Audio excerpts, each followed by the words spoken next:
បាទតែជំរាបសួរអំពូមីងបងប្អូនទាំងអស់គ្នាបាទតែបានតាមដានតទៅជាមួយនឹងការវិភាគទីផ្សារហាងឆេងមាសបាទទៅជួបជាមួយខ្ញុំម៉ានប៉ាត្រីជាអ្នកប្រឹក្សាច្បងនៃក្រុមហ៊ុន BFX Capital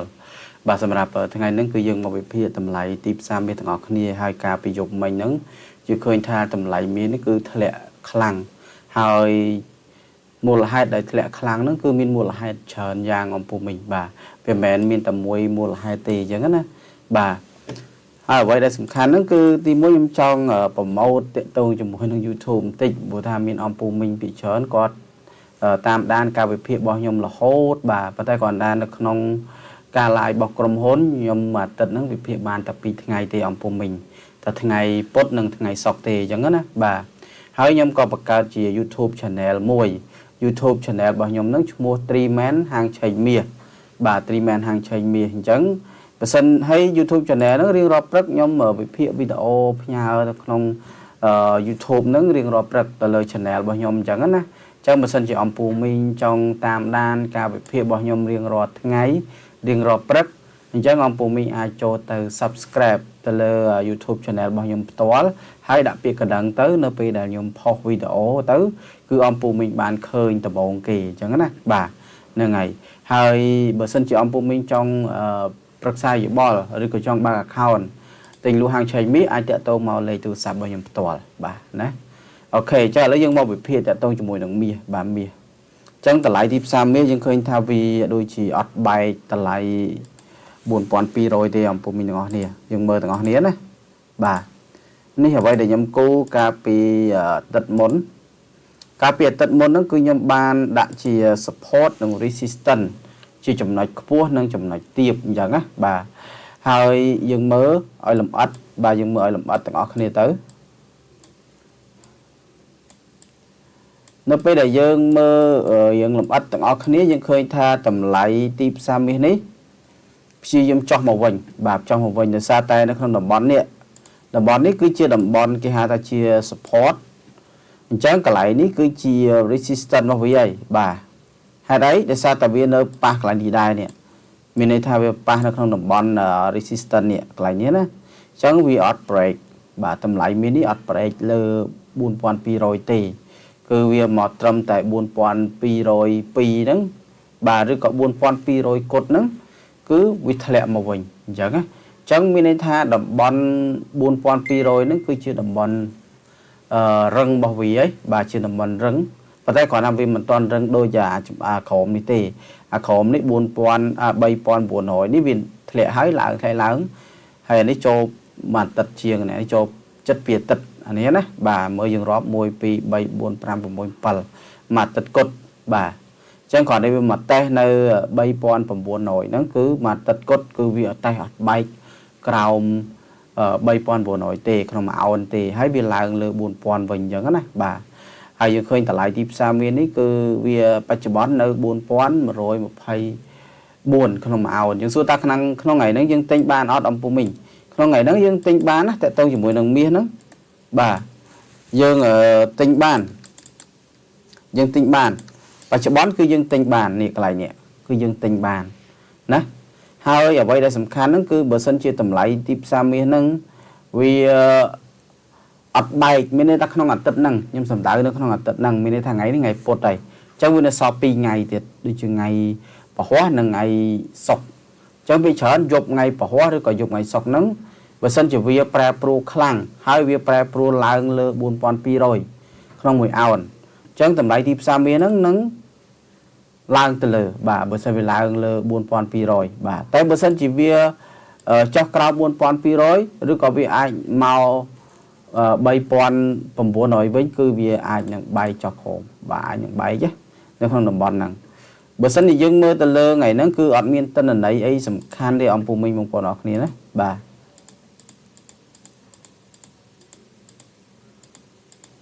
នៅក្នុងថ្ងៃហ្នឹងគឺអត់មានទិន្នន័យអីសំខាន់ទេ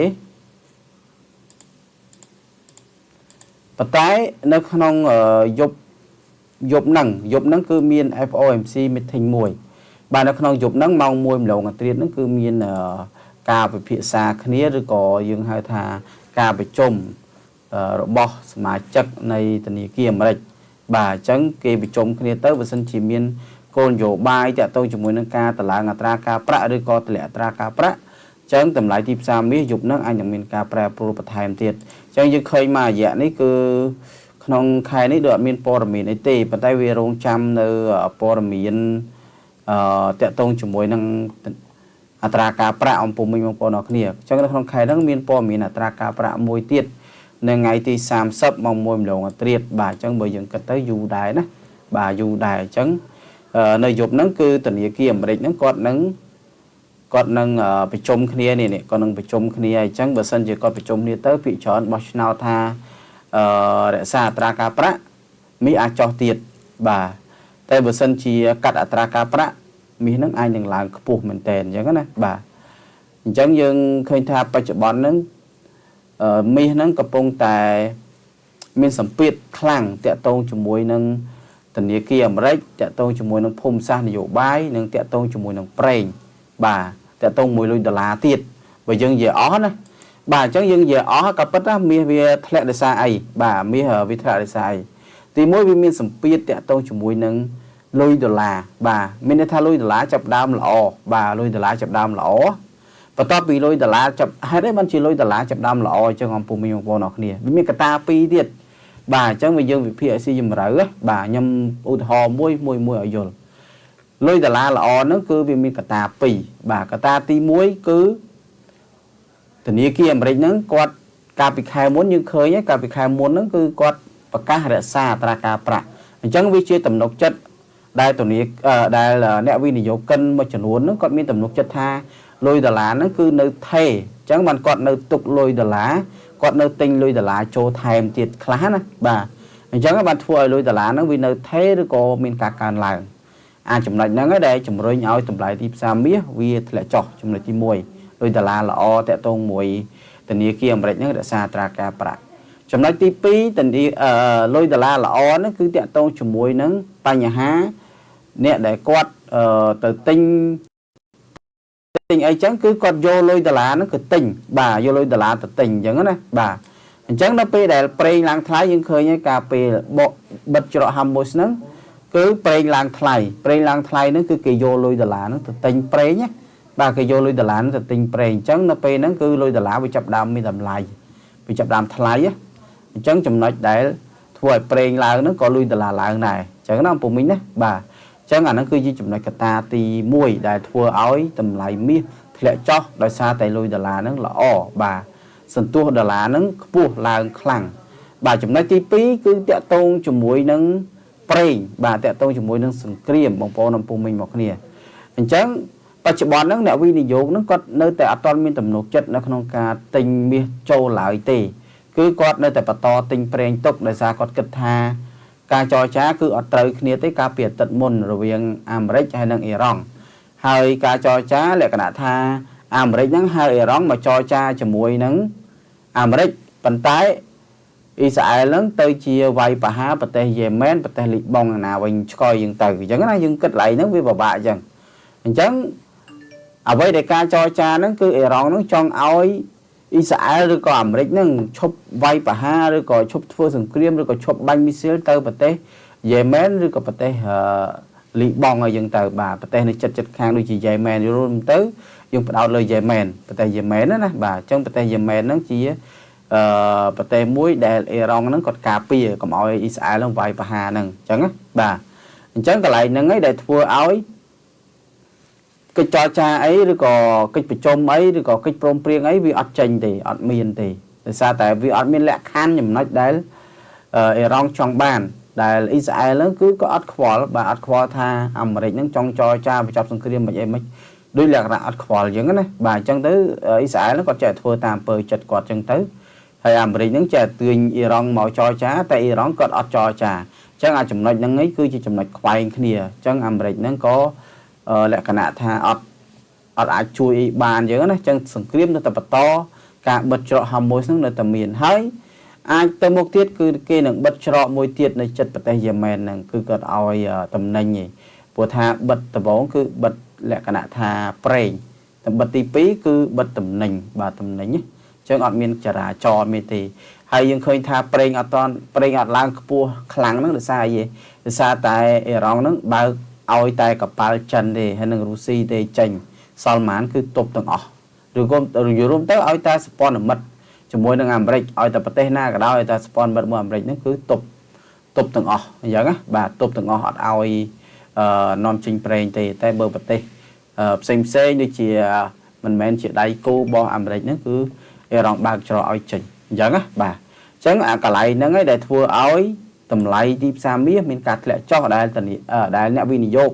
មួយចំនួនហ្នឹងគឺគាត់ទៅទិញប្រេងទុកបាទគាត់គិតថាទិញប្រេងគឺល្អជាងអញ្ចឹង liquidity ឬក៏តម្លៃលុយនៅក្នុង